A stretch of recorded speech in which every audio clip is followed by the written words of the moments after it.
From County College of Morris, this is CCM All Access.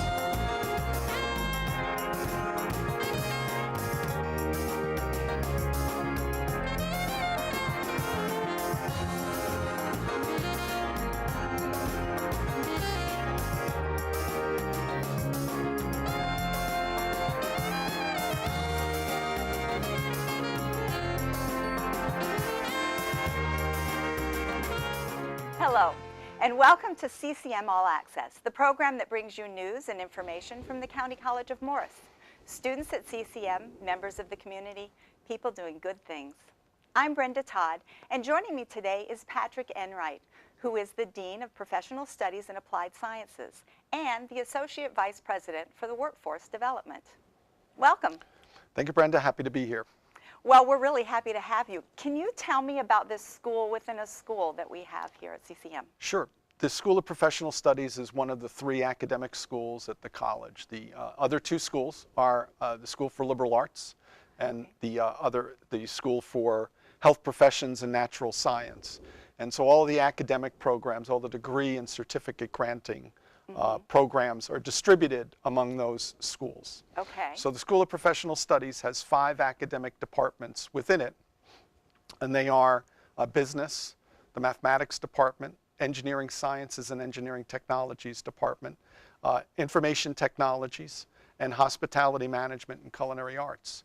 We also have the workforce development unit as part of the School of Professional Studies and Applied Sciences. Okay, and is criminology also a part of Criminal that? justice is part of School of Professional Studies and Applied Sciences. Okay. Interestingly, it's located in the Engineering Technologies and Engineering Science Department. Okay. It was kind of a bit of a reorganization that was done and hasn't ever been quite finalized, but we expect to do that in a couple of years. So what is your position then? So within the School of Professional Studies and Applied Sciences, I'm the dean. I oversee sort of the academic functioning of all those departments. Right. Each of those departments has a department chair, and in some cases, assistant chairs. And so I work with the department chairs to, make sure things are going smoothly, make sure the departments are well funded, well equipped. We're planning, we're doing, connecting to the college's strategic plan, budgets and that sort of thing. And you are building onto it right now, is that correct? Or are we under construction? We have a lot going on Right. in the school. Probably the two most prominent things, one is that the Engineering Technologies, Engineering Science Department is going to be getting a new facility, 30,000 square feet, new building. It'll be an engineering and manufacturing facility. Oh, wow. We expect that to open in the spring of 2020. Okay. That's pretty exciting. We'll be doubling square footage for certain parts of the labs. We'll be adding a robotics lab. We'll be adding a welding facility in there. The faculty offices will all be there. So we're pretty excited about that. So when you say manufacturing, what do you mean by that? Well, so the engineering technologies programs, we have 2 engineering technologies programs in the School of Professional Studies and Applied Sciences. One is mechanical engineering technologies, and the other is electronics engineering technologies. Both of those programs are applied science degree programs, Associate of Applied Science. So one of their functions, and back historically, one of the traditional functions for an Associate of Applied Science degree is to move students through the degree program and into the workforce. And so the workforce associated with the electronics and the mechanical engineering technologies programs is the manufacturing community. Okay. So in Morris County, depending on who you talk to, there are well over 400 manufacturers in the county. And most people don't think of us as a manufacturing center, but there are quite a few manufacturers from very large operations, Siemens, Healthcare Diagnostics in Flanders, Arconic down in Dover, both large manufacturers, to smaller groups with 50 or less employees. So students graduating from those programs are primarily feeding the manufacturing industry. Okay. So that's the connection to manufacturing. So those students would be either getting their AA or going on to a 4-year college, or they also have the choice of getting certificates. Yeah, so the dynamic is, again, historically an Associate of Applied Science degree was designed to move students within 2 years from entering and into the workforce upon completing those degrees. Over the years, things have evolved. So for example, we have a very good transfer agreement for the engineering technology degrees with New Jersey Institute of Technology. Okay. So well over 70% of the students graduating from those two programs are transferring to NJIT, which creates an interesting dynamic because, again, they were designed originally to put people into the workforce. Right. Well, if they're going to NJIT, well, people aren't going into the workforce then. So it actually creates, there's a word for it, it's creating a gap, and it's not just for us, nationwide, it's creating what's called the middle skills gap, where folks that could go to work in high-tech fields are actually choosing to go on for higher degrees that will eventually place themselves in the higher positions at the companies. Right. And there's nothing wrong with that, it's just that the You companies... don't have people to fill those jobs. Exactly. And Right. so, but that's part of the goal of the manufacturing facility and part of the workforce goal. Part of the reason the workforce unit is in my school is to focus the programs that we're doing towards filling the needs of the businesses in Morris County. So it's not just, there's students whose goals we're trying to meet through degrees and through transfer agreements, but also the goals of the employers in the county to make sure we've got students who are coming through aligned with the needs of those businesses and helping people that are underemployed, unemployed, to go into those industries if they hadn't thought of them before. And they can enhance maybe whatever education they already have.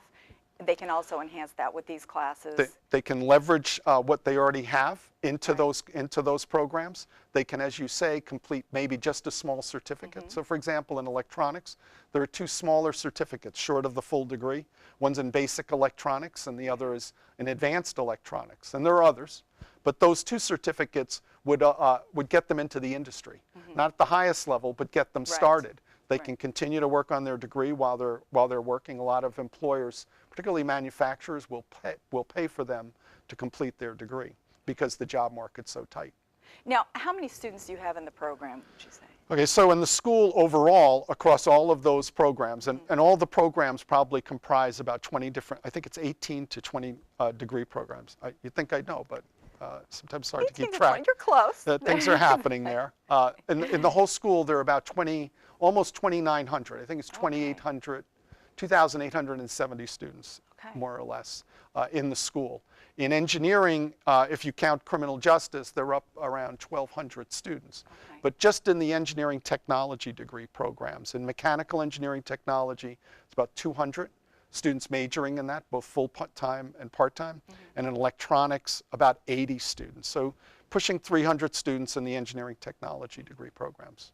Now, do students come from a long way to do these programs here, or is this something that's common amongst most junior colleges? Well, it's not uncommon, but in New Jersey, there are several spread around the state, but in northern New Jersey here, we're one of the few. Engineering tech, there's Bergen Community College has an engineering technology degree program. So we can draw students from, say, Passaic, from Sussex County, from Warren County, and we do, to take those degree programs. Now, there's some kind of a fire science degree. Boy, you've been doing your work. So among the degrees, yeah, we have a real spread of degrees. Fire science. So part of the reason I alluded to earlier, criminal justice is in the engineering technologies, engineering science department, which seems odd. Yes. In fact, it seems odd, I think, to the criminal justice faculty as well. Part of the reason it ended up there was the fire science degree is in the engineering technologies, engineering science department. That's a slightly better fit because of the curriculum that's involved.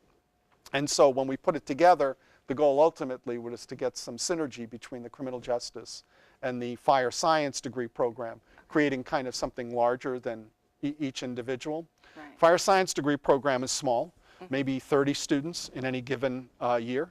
And it's a partnership with Passaic County Community College, who deliver the fire science degree courses. So CCM is responsible for their students receiving the general education, English comp, psychology, the math class. And then they take, what we've been doing is the students, by video conferencing, have been taking the classes in conjunction with Passaic County Community College. Oh. So it's a nice way to balance the resources. It really it's not a large program, but partially because the job market in Northwest New Jersey for firefighters is tight. Most of the fire departments in northern New Jersey are volunteer departments. Right. And folks that are trying to get those degrees are looking for making a career out of it. Now, does this include paramedics as well?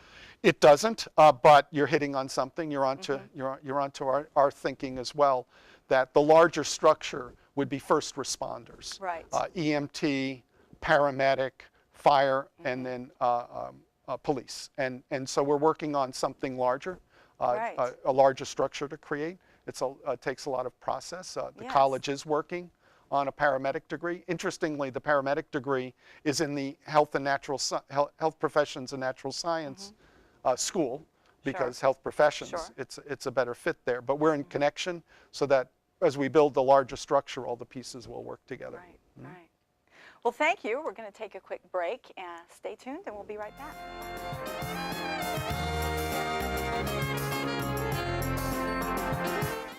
Not all County College of Morris students look like me. Some look like me. Or me. Or me. Or me. We all come to CCM at different stages of life and for different reasons. I plan to transfer to a university. I'm training for a new career as a nurse. But we all know one thing. CCM is where we want to be. So check out the website Check out the website. Check out the website. and let CCM connect learning and your life.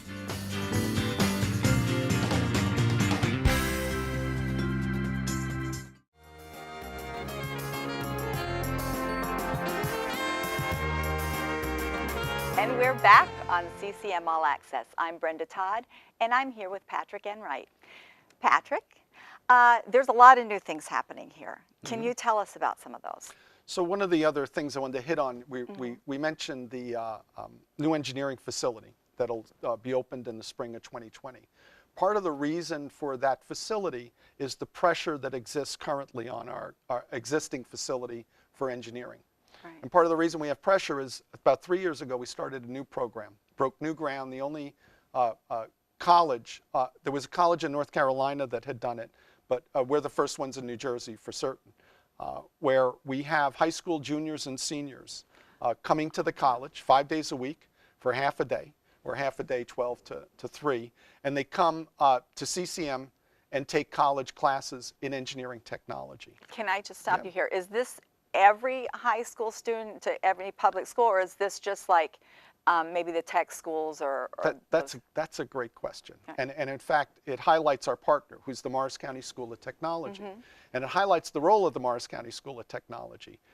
In the county, there's one career and technical school, what we used to call vocational school, and that's the Morris County School of Technology, which was designed to run career and tech programs for all of the high schools in New Jersey. So rather than have every high school create, back in the day, an automotive program, Sure. they all agreed, hey, we'll create one high school that runs those programs, and we'll send interested students to that school. And very often those students go to the Morris County School of Technology for half a day to take specialized career and tech ed programs that the students count as electives in their high school program. So they go to Morris County School of Technology for half a day, and the high schools, all the high schools in Morris County bus them to that location for whatever program they're taking. So what we're doing is, instead of those buses going from all the high schools around Morris County to the Morris County School of Technology, they're busing them to the County College of Morris. Okay. And so students from high schools all over Morris County, they're all eligible, although it's a competitive program to get in. 20 students in each cohort.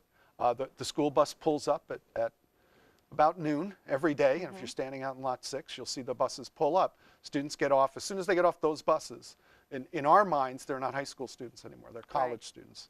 And they're taking engineering program classes taught by the college's faculty. At the conclusion of junior and senior year, they'll have completed half of the engineering technologies degree program.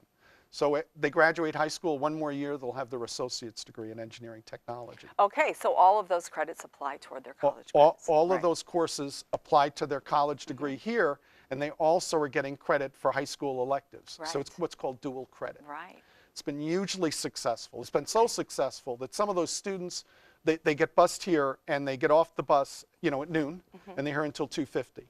Some of them have decided, well, I'm here, I'm going to hang around, and I'll take some of the gen ed classes like English Comp 1 and English Comp 2. Okay, so that's also an option for them. That's absolutely an option. And in fact, we've had students that have graduated from our degree program before they graduated high school, which is kind of a special twist. Yes, so we've had absolutely. students now that are in NJIT, New Jersey Institute of Technology, that are juniors that just graduated high school because they did 2 years here as juniors and seniors. The program has been hugely successful. I can imagine. So what we're in the process of doing is expanding it. And so that's some of the new things that are up. Okay, so then right now, what specific courses are there that these students are taking? So right now, the students are taking courses in the Mechanical Engineering Technology degree program. Prototyping, materials classes, statics, dynamic, all the core courses in the degree program when they're here. What we'd like to do is do another cohort. So they're here in the afternoon. We could do a morning cohort, except we're booked. Right. But if we had a second lab, we could have a second cohort of students. Okay. And the demand is there. So what we're looking forward to is when the new building opens, that we be able to create a second cohort of students. When we do the second cohort of students, we're going to do a slightly different program. We're going to do an electromechanical program, which that's our term for it, but a lot of people would refer to it as robotics. Okay. Electromechanical, the robots move, that's mechanical, and what's driving them is electronic. So that's the next program we're doing.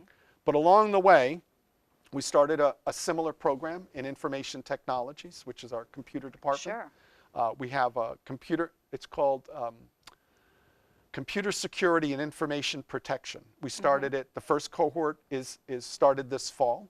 We have 20 students, and we'll have 40 next year. With those 20 students now, we're going to be seniors. We'll take in 20 students that'll be juniors, and they're pursuing our information technologies degree. So when they graduate high school, they'll have half the degree done, and if they stayed a year, they could finish the degree. So this has been very popular, both for us, that we're happy to have a new influx of students we wouldn't see otherwise. It's great for the students and their parents because one of the things I didn't mention is the tuition. The students that are taking college credit classes, the tuition is paid for by Morris County School of Technology. Okay. All of their books are paid for by Morris County School of Technology. It's totally free. Right. So they have half their associate's degree at no cost to them. So it's popular for parents, it's popular with the students. Popular with the students because it's a challenge.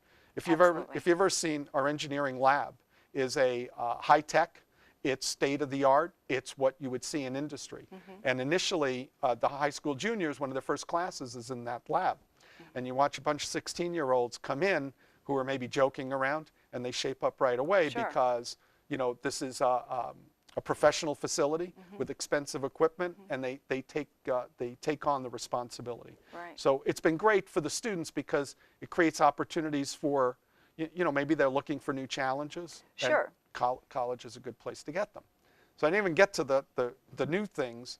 In the fall, next fall, we're going to expand those dual credit programs. We're going to have one for hospitality and culinary. Culinary is a popular field, so we'll start a cohort there. And in health professions and natural science, they're going to start one in horticulture.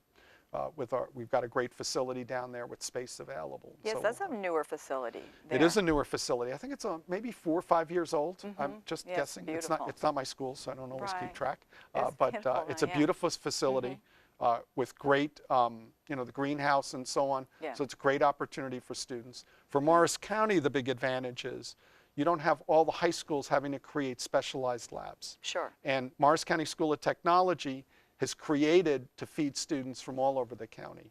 So it's a great fit because we don't have to go to each individual high school and sign up 2 students here and 3 students here.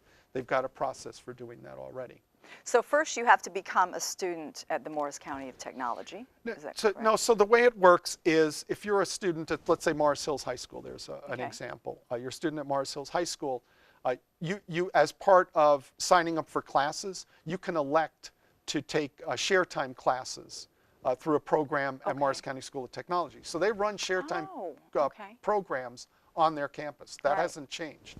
These programs, however, they'll have to apply for. Sure. That they'll apply to Morris County School of Technology for these particular programs, and then there's a bit of a competitive admissions because it's been popular. So if you have a really focused students who really know what they want to do, these are the students that want to be a part of this. Yeah, Right? and some of it's explorational. I mean, a student, you know, the experience is going to be positive regardless, in the sense that they're getting high school credit. It's moving them towards high Right. school graduation. Right. If they thought they wanted to be an engineer, this is a great place to find out what Sure. engineers do. And so they're getting information for their next step, what they're going to do towards a bachelor's degree. All right, that's terrific.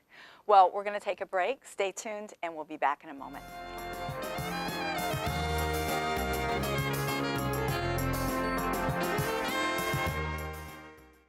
Not all County College of Morris students look like me. Some look like me. Or me. Or me. Or me. We all come to CCM at different stages of life and for different reasons. I plan to transfer to a university. I'm training for a new career as a nurse. But we all know one thing. CCM is where we want to be. So check out the website Check out the website. Check out the website. and let CCM connect learning and your life.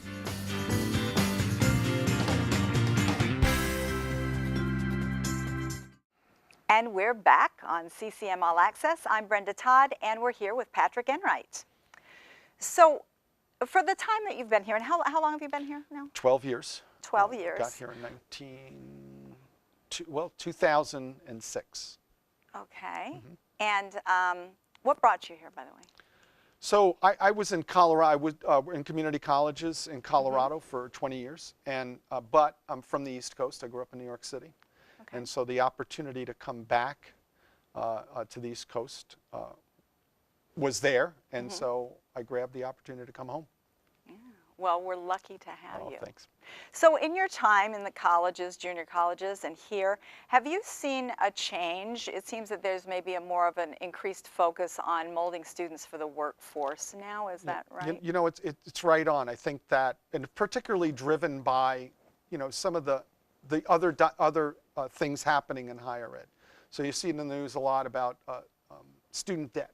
So students Sure. are getting bachelor's degrees and they're you know, building debt, taking out loans to pay the tuition, which seems to be increasing across the country.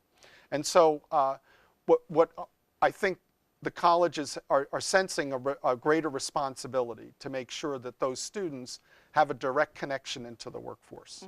So you can be an English literature major, just for example, and you can still enter tech industries. What you have to do, though, is while you're pursuing that degree, be building tech kinds of skills associated with it. Sure. So, and that's not real hard. And I think that County College of Morris, what we're trying to do is make sure that we've got programs that align with all the job markets in Morris County. And we're just trying to focus right now in Morris County.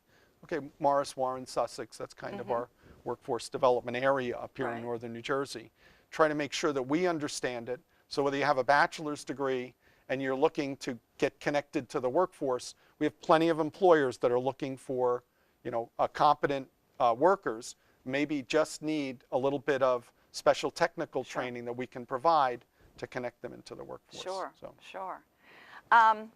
So what are some of the other things, some of the other new programs that you did talk about the high school students? Are there other things that? So the big ones will be when we open up the new manufacturing facility that we will be looking at adding engineering programs. Okay. We've had conversations on photonics technology, just for example, that's laser technology. Okay. Take some specialized facilities. In criminal justice, we talked about how we can incorporate fire science, first responders into that mix, and so we're working on that. There's a new degree in the pipeline. I don't want to give it away because we haven't worked out all the details yet. But so that's in process. Other areas, as I mentioned, hospitality and culinary. It's got a huge, great job market in Morris County. One of the largest growth areas is Yes, is let's talk hospitality about that industry. a little bit more. I know that really is. So the hospitality industry is great. I think that one of the challenges of it is you've got to be a certain personality. You've got to be people that likes working with, well, people. Right. And so in the industry, you typically, when you enter the workforce there, you typically start at the bottom. Yes. But I'm going to give you an example. We have a student that graduated, and 6 months later, she was in charge of housekeeping for a hotel, which is a high-paying job. Yeah. She started low, but again, with skills, with a degree, you demonstrate competence. That's an industry where you can rise quickly. Culinary, which is the other part of the other program in that department, a lot of people culinary's hot right now, at least in part made by all the cooking shows that you see on TV. Yes. And so it's a great program. We have a great facility. Again, it's a fairly small lab facility that, for example, in the teaching kitchen, we can have 16 students at a time. The labs often go for 3 hours and 4 hours because that's what it takes to cook something, sometimes with the prep. And so that's a somewhat limited facility. But again, it's focused on, we get some students that are love to cook for their family. But when you're cooking, when you're in the culinary program, you're cooking for 50 or 150. Right. And so that's part of what the program teaches. So we get a lot of students that are initially interested and then transition out of that program into, say, hospitality in general, or focus more on culinary management rather than cooking, so we have a culinary management program. So that's a great environment, but again, connected to the workforce. We have an advisory committee of industry people for every Associate of Applied Science degree program to keep us connected to the workforce. And that's one advisory committee, hospitality and culinary, where we'll get 50 people, and as we go around, everybody's introducing themselves. It's managers of HR for Marriott, managers of HR for Hilton, because there's a strong employment demand there, and they're hoping to hire the students right out of the program. So what is your job placement for some of these programs? It's really interesting that we're transitioning a bit, and I kind of told the story of engineering technologies, engineering science, where so many of our students are focused on the bachelor's degree, and that so many of our students transfer. And even though, say, the hospitality and culinary, much like the engineering technologies, Associate of Applied Science degree programs, they were designed to put people directly into the workforce. The students, however, are often wanting to not go into the workforce. They want to transfer, and they want to go get a bachelor's degree. And there's nothing wrong with that. So we have agreements with, say, Johnson & Wales, Culinary Institute of America, so places that the students can transfer to. So it's really kind of a 50-50 split over there, about half of those students going into the workforce. If they want a job, there's a job. I can guarantee that. Right. Now, is culinary and hospitality are directly connected? If you're in hospitality, do you take culinary classes and vice versa? So we have 3 degree programs. It's hospitality management, culinary arts and science, and then restaurant and culinary management. Those 3 programs share a common core of, I think it's 15 credits. So all of the students in all 3 programs take the same, it's either 3 or 4 classes. Okay. And so a student that enters the program and they get in the first semester and decide, well, I love to cook, but I don't like to cook for 50 people, aren't going to lose any credits. They can just start in the hospitality management program. Sure. Because as our chairperson likes to say, no matter what industry you're in the hospitality industry, there's food involved. So so they're all taking culinary classes in a core. Sure. So getting back to you and kind of what your background is before you got into this, what is your background before you got into this? So I've been in community colleges, I hate to say it, 30 years, and I started as a faculty member, moved on to become a chairperson. I was a chairperson of mathematics department for a good number of years. But I've been a dean, and previous to being here, I was in Colorado for 20 years. I was a dean there for the last 8 years that I was there. And so came back here because I was coming home. I'm from the East Coast. I grew up in New York City. Shout out to Washington Heights, which is a different place when I grew up. And so I'm happy to be home. Came here in 2006, and that's my story. So you work directly with the students as dean? Not as much as you'd think. If I see students, very often it's related to a problem. But occasionally I get students in for advising, like in off-season. Sometimes over the Christmas break, there aren't many faculty around to do advising. And so I'll get students in for advising. But not as much as you'd think. And it's easy to get out of touch with the students. So I make an effort to get out, visiting programs and that kind of thing. Right. And yes, the students do come to you with problems. Yes, but the dean is the person to go to, and so that's. Well, I like to think if you're a little confused and you're not sure where to go, find the dean. They can Yes. at least point you in the right Yes, direction. And we exactly. typically will have a process, like I might not be able to solve the problem, but I know who can solve the problem. Sure, And I can exactly. make sure that it at least gets attention. Absolutely. And then follow up. So I'd say to any student at the college, if you're not sure where you're supposed to go, find a dean. They'll get you to the right place. Well, thank you. Thank you so much. Thank you for being here today. bet. Thank Thanks, you for Brenda. being dean. And I know it's not an easy job. Oh, not so much. This has been another edition of CCM All Access. Thanks for tuning in, and we'll see you next time.